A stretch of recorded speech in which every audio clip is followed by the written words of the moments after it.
Hello, good morning, everyone. How are you today? I hope and pray that everybody is doing good. So, for this morning session, we will be discussing another topic for this term, and it's all about the intellectual development. Okay? So, for our learning objectives, at the end of the session, the students must be able to know the essence of intelligence, be able to understand or to determine the ways to develop study habits, able to understand one's learning style, be able to manage one's time and tasks, and lastly, to be able to develop decisiveness. Okay? So the question is that what is intelligence? So in your own opinion or perspective, when you hear the word intelligence, what word comes to your mind? When we say intelligence, it refers to what?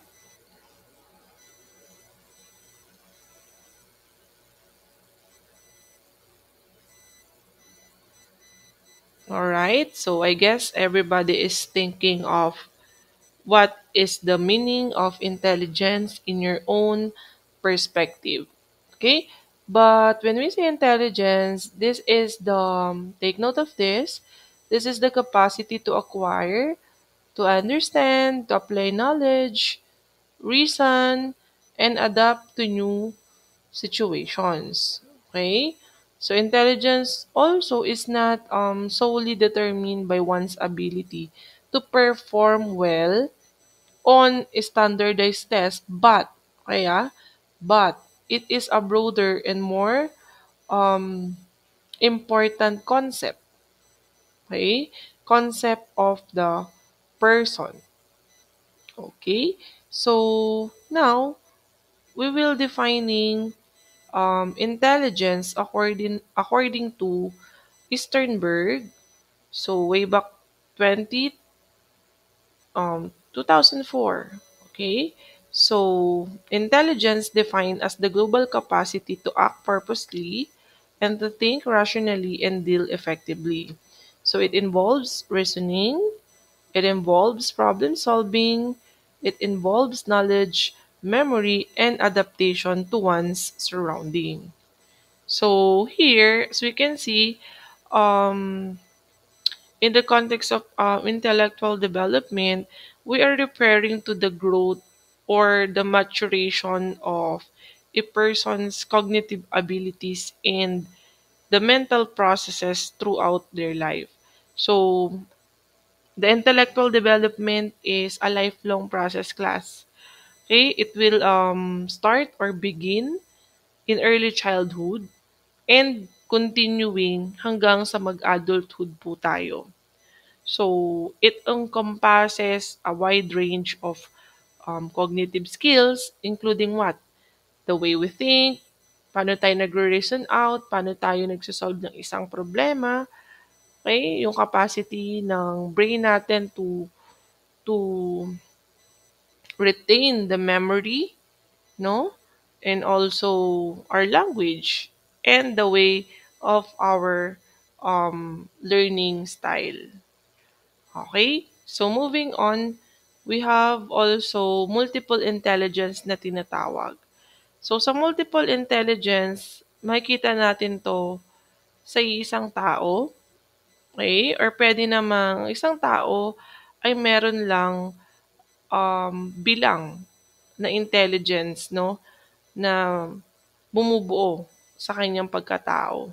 So, we have the verbal linguistic intelligence, bodily kinesthetic intelligence, logical mathematical intelligence, spatial visual intelligence, we have the musical intelligence, interpersonal intelligence, intrapersonal intelligence, and naturalist intelligence. Okay, so verbal linguistic intelligence, those persons that are good, no? Or They are good when it comes to communication. Okay? And then we have also bodily kinesthetic intelligence. Ito naman po yung mga taong they are good in sample natin. We have dancing, no? Include natin yung skills na kung saan they need movement or yung actual action nila is ina-apply nila from time to time. Okay? So, doon kasi sila masabi natin they're good at, okay? And so on and so forth. What else?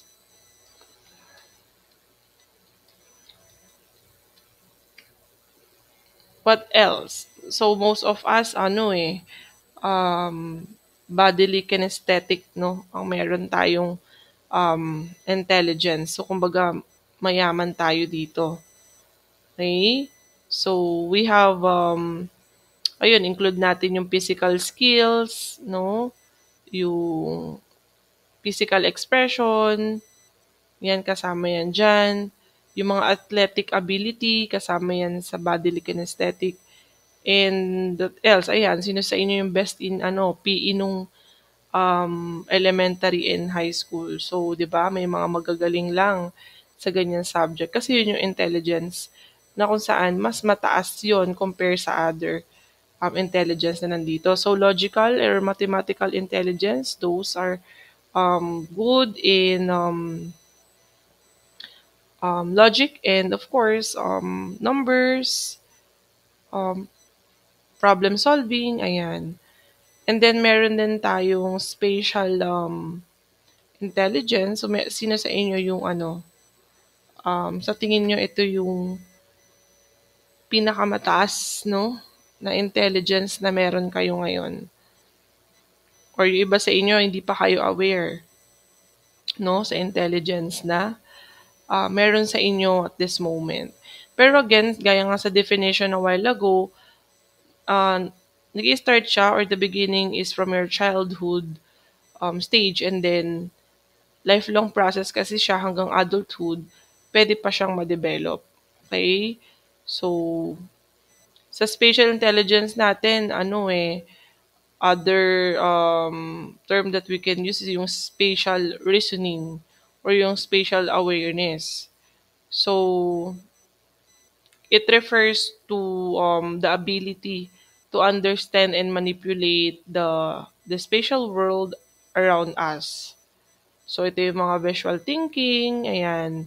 Sample natin, map reading, puzzle solving, kasama yan yung mga navigation skills, or ano pa, yung tinatawag na three-dimensional visualization, okay, like yung mga subject like chemistry, physics, computer graphics, and so on. Then, pwede din dito sa spatial intelligence yung awareness of surroundings. So, they are having a keen awareness of their physical surroundings and more likely to notice details and the patterns of the environment. Parang very observant sila. So, musical intelligence, so given that those person who loves music, instruments, no? And so on. Interpersonal intelligence naman, ano to?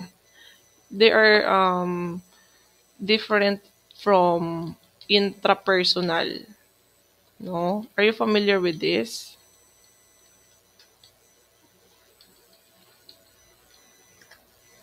Narinig nyo na ba to? Pag sinabing inter and intrapersonal, so this is part also of the intelligence of a person. So yung interpersonal, okay, this is referring to the ability to understand and to interact effectively with other people. That's inter.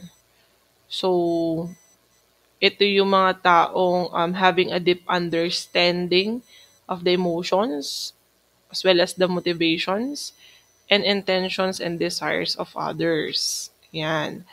So like what? Yung characteristic like empathy, Meron silang effective communication kasi nga they can understand um, the person na nakapaligid sa kanila. Kaya nilang sabihin na nating mag-adjust or kaya nilang makisama, no, sa ibang tao or makaintindi. Leadership skills, yan yung may mataas silang characteristic pagdating diyan dahil or because of the interpersonal intelligence that they have. Teaching and coaching is also included. Pero pag sinabing intrapersonal intelligence naman, on the other hand, it relates to self-awareness and the ability to understand and regulate one's own emotions, no, and inner life. So, individuals with strong intrapersonal intelligence have a deep understanding of their own strengths, their own weaknesses, and desires and motivations. Like what? Example characteristic nito is meron silang um, self-reflection. Okay? Meron din silang tinatawag na independence. Okay? And self-motivation. So, yan yung mga intra-personal. So, they are both essential to personal and social success ng isang tao, no? And it influence kasi other people on how um, we understand and navigate their thoughts and feelings. And as well as the naturalist intelligence naman, yan. Are you familiar with naturalist?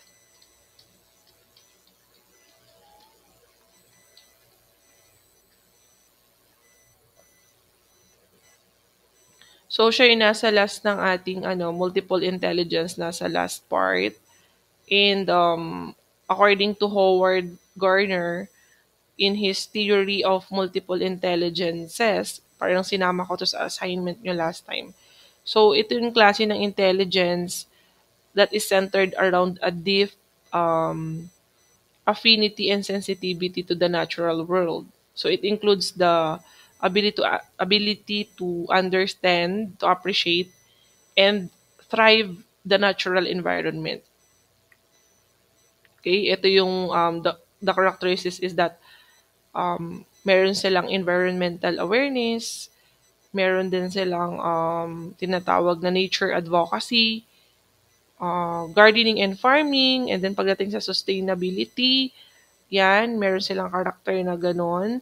And concerned sila also sa botanical or yung tinatawag na zoological knowledge. Okay, yung botanical or zoological knowledge, those persons possessed about knowledge about plants, animals, ecosystems, ayan, and so on. And also biodiversity. Okay, so we have the study habits. So it includes to the intellectual development. So ways to deal with everyday requirements in school. Okay, para kasing ang study habits is nakakatulong din for us um, to complete the process eh, no? Sabi ko nga kanina, a lifelong process ang ating intellectual development. So, hanggang siguro tayo humihinga hanggang sa pagtanda natin, we need uh, to learn something, no? When it comes to our emotions, when it comes to our the way tayo nag-iisip, no? Mentally, and paano tayo nagre-reason out sa isang situation and paano rin tayo nagsosolve sa isang problema. So, study habits is very vital because this is the foundation of everything. So, have the right mindset that this is the first thing that you need to do, okay, in order to develop our intelligence. And then practice zero navigation when preparing for the coursework. Choose the proper venue for studying. Make a reviewer. Bring only the things that you need. Be smart. Use devices such as mnemonics. Are you familiar with mnemonics? Huh? Are you familiar with this? So it includes to your study habits as a student. So very ano talaga sa inyo yung topic na to. Um, kagamit-gamit, no? Yung topic na to sa inyo as a student. So yung mga mnemonics is like we have the acronyms, no? Yung acrostics, chunking, what else? Yung mga keyword method, yan, visual, visual image. So, yun yung tinatawag na mnemonics. So, parang mas mapabilis natin yung minsan memorization natin. Gumagamit tayo ng mga acronym or meron tayong mga keywords na ginagamit para mas mabilis nating matutunan or matanda ng isang bagay. So, limbawa, are you familiar with Roy G. Viv? 'Di ba? It's ano, color. So, R stands for red. Ayan. O for orange. So, yun yung mga style na dapat nating ginagawa in other situations din siguro para mas mabilis nating matutunan or ma-acquire isang bagay. So, never be dependent on the internet of or computer. So, ibig sabihin lang dito, we need to use also our physical books if we have, or if wala namang books, is i-make sure natin that all the sources na nakikita natin through internet is liable. Okay? Or reliable. Okay? And reward yourself once meron kayo dapat na-achieve or once meron kayo na-accomplish personally. So, dapat sineselebrate din natin siya somehow. Not necessary you need to have a bongacious celebration, but I guess you need to reward yourself even in a simple means. So, for example, you love to eat French fries. Ayan. Example lang naman natin ng French fries. And then, motivation ninyo is pag may na-accomplish kayo. Let's say, for example, natapos nyo lahat ng assignment, ng projects, mataas kayo sa exam. So, kailangan mong magluto or bumili ng French fries kasi yun yung motivation mo. So, yun na yung pinaka-reward mo sa sarili mo. Okay? And other things pa, pwedeng maging reward. Okay? So, have a sense of accomplishment as well. So, ayan yung mga study habits na kailangan ninyo, lalo na kayo as a student in order to develop our intelligence more. Okay? Kasi without learning, may stock up tayo, wala tayong matututunan. So, paano natin mahasa, no, ang ating pag-iisip or yung mga skills na meron tayo kung hindi natin to ina-apply into practice or wala tayong ginagawang ways everyday kung paano natin siya i-improve, no? So, yan. So, understanding learning style. So, each person has own learning style. Paano ba tayo natututo sa isang bagay? So, meron tayong visual learners. So, there are uh, learning through seeing. So, example sa visual is that halimbawa is sinabi sa inyo ng isang tao na kapag uminom tayo ng alak is hindi nakakaganda sa katawan. Okay, pwede tayo magkasakit. Pero ikaw, since di mo pa naman, wala ka pa namang nakikitang ganong tao na uminom ng sobra and then nagkasakit, so hindi mo siya pwedeng paniwalaan agad-agad. So, ibig sabihin, kailangan mo munang makita yung pinaka-picture ng scenario na may nagkaganon bago mo matutunan. Okay? So, may ganong klase ng anong tao. And then, meron din tayong second learners. They are learned through listening. So, they are the persons who loves to listen sa mga advices, sa mga, to lalo na yung mga parents ninyo, no? And even yung mga teachers, professors ninyo, walang sawang pag-a-advise. So, they are the person like, kahit kinommunicate or kinonvey lang sa kanila yung message in a simple way, natututunan na nila agad yung mga bagay na dapat at hindi dapat ginagawa. Okay? Because they are um, auditory learners. So they love to listen at kahit hindi pa napapatunayan or hindi pa nila nakikita na pwedeng, okay, magkaganon because of that advices, tinitake na nila agad yon kasi doon sila natututo by means of communicating with them what to do or ano yung hindi dapat gawin. And then kinesthetic learners naman through moving or doing or touching. So this one naman, hanggat hindi niya na-experience is hindi niya kayang i-adapt yung bagay na halimbawa may mali doon sa kanyang ginagawa. Okay? Pag sinabi ko halimbawang bawal ang mangopya, hindi mo yun iintindihin. Instead, kailangan mo munang gawing mangopya and then kapag nakita mo yung consequence at nalaman mo kung anong consequence ng pangopya, which is pagbagsak ng grado mo, dun mo lang matututunan na bawal pala ang pangopya. So may mga ganyang learning no style ang bawat tao. So this is part also of our intellectual development because from that nakikita natin ano yung dapat na maging action natin from time to time regardless of our learning style na meron tayo. Okay? And we have the developing learning skills. So we have the sensory learners, intuitive learners, visual learners, verbal learners, active learners, reflective learners, sequential learners, and global learners. So saan kayo dito sa mga learning skills na to? Okay? So kailangan alam niyo kung anong skills ang kailangan yung i-develop pa. Okay, for sure lahat kayo is meron kahit isa dito kung anong type kayo ng visual, ng anong learning skills meron kayo. So with that, if you know it already, kailangan mo pa yung i-maintain or it can be i-develop. Okay? So, managing time. So time is a scarce resource today.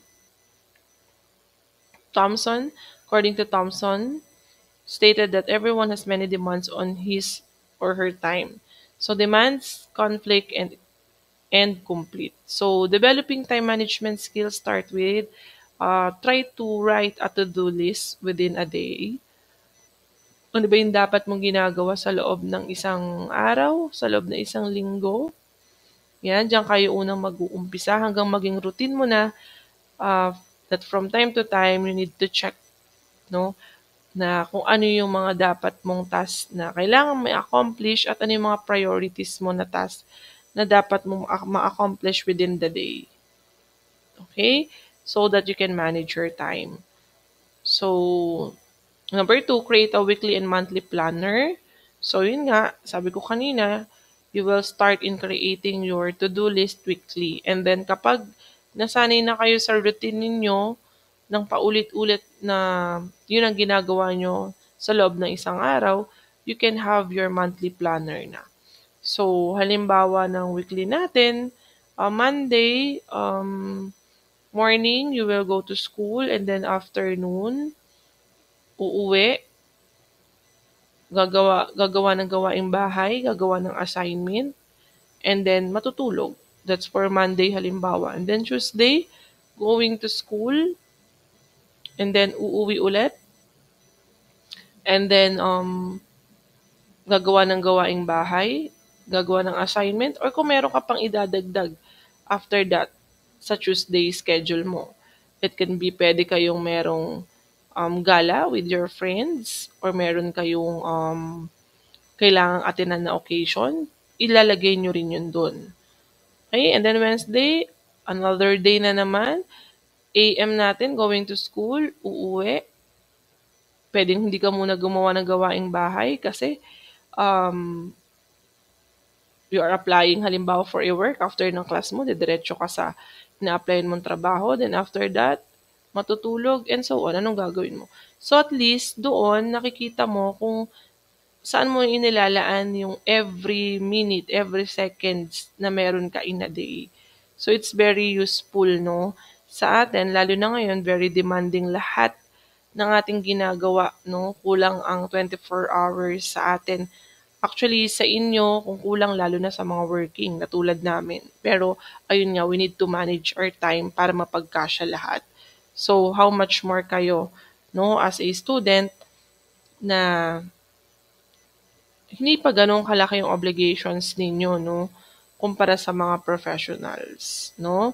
So, be prepared for all the activities way ahead, and then reduce time spent in several activities. So, yung mga hindi importanteng activities within a day, pwede naman natin siyang tanggalin sa planner natin.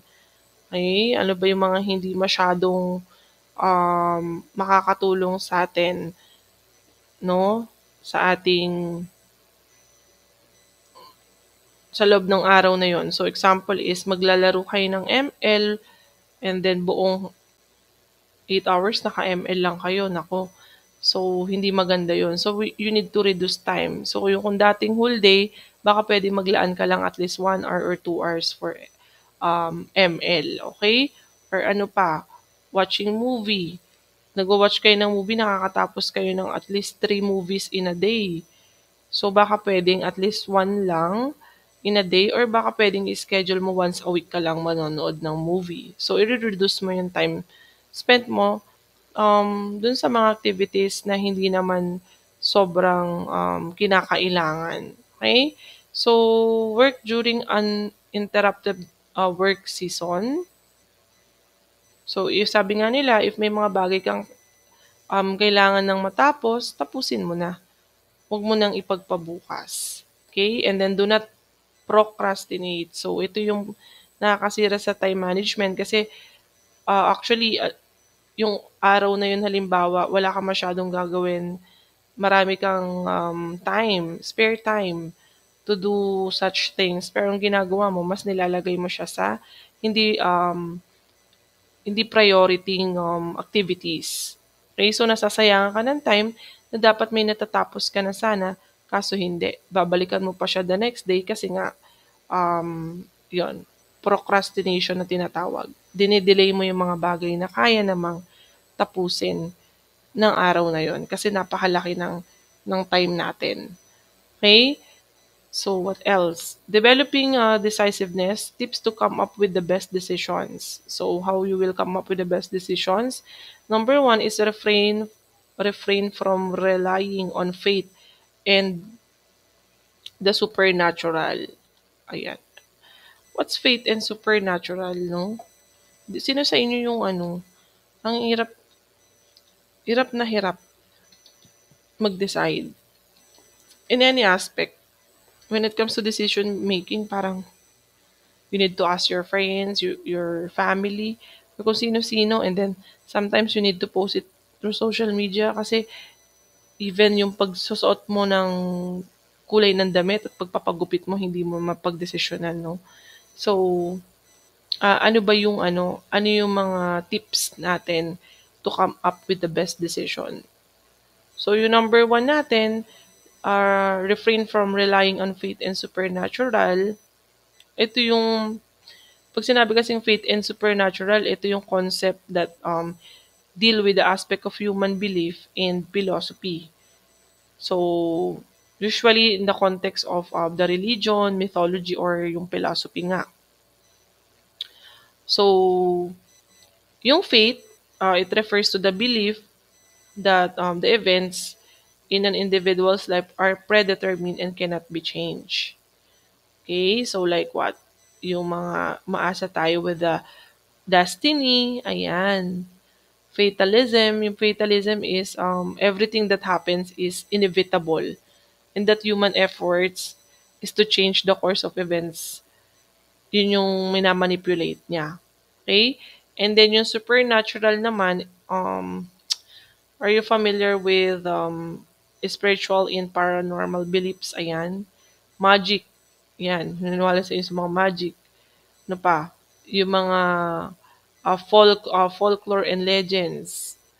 So, kung dito tayo nagbe-base from time to time, it's very difficult for us to decide. So, kailangan i-refrain or tanggalin mo yon sa iyong lifestyle. Okay? So, choose people of authority when asking for advices. So, syempre, una nyo pong lalapitan kapag may mga decisions kayong hindi kayang kaya nyo mapangatawanan, ah, dun tayo lumapit sa mga elder. Okay? O pwede sa family members natin, our parents, yung ate at kuya ninyo, pwede yan. Or kung meron kayong kilalang mas ahead sa inyo na sa tingin nyo pwedeng magbigay ng payo, so go to them. Even your professors or teachers, pwede din niya magbigay ng advices if may mga bagay kayong hindi nyo kayang mabigyan ng desisyon. Okay? And then consider always the pros and cons. So, may mga decision tayo na pwedeng maging positive yung outcome, and then may mga decision naman tayo na at the end consequence ang haharapin natin. So kailangan makita natin yung pros and cons ng bawat situation, at kung mangyari man yun, alin man doon, is it good or bad, kailangan i-accept mo yon. Okay? In every decision kasi, kailangan may responsibility tayo dyan. And then lastly is stand your ground. Okay? So parang standing at your own ground, parang sinasabi dito,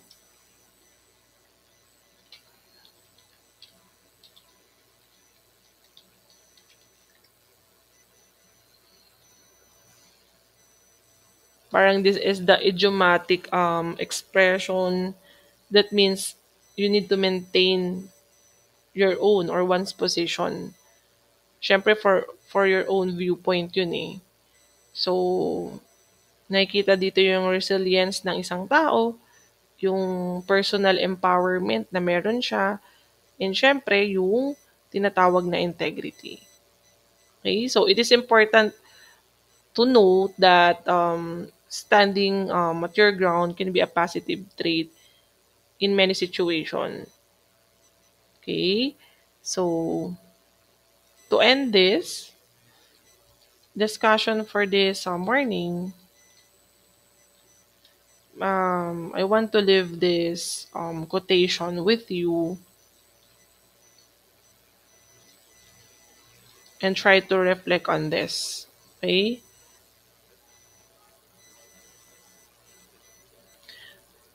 So always remember that the only person who is educated is the one who has learned how to learn and change. So that is coming from Carl Rogers. Okay? And then another quotation that I want to leave to all of you.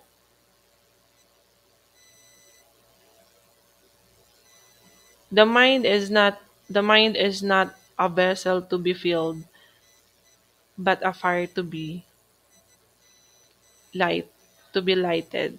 Okay? So I hope and pray that you learn something from today's lesson, and reminding everyone that your preliminary examination will be on October 13, next Friday, and I want you to review the four topics that we have discussed, including this one. Okay, so no sit work for now. I just want you to um, give the remaining time for you to have the advanced review up to next week, and looking forward that everybody will pass the preliminary examination. So that is an online exam on Friday, and if you have any questions and clarification when it comes to the lessons that we have discussed, do not hesitate to message me. Okay? So that's all for today. So once again, good morning and have a nice day, everyone. Bye.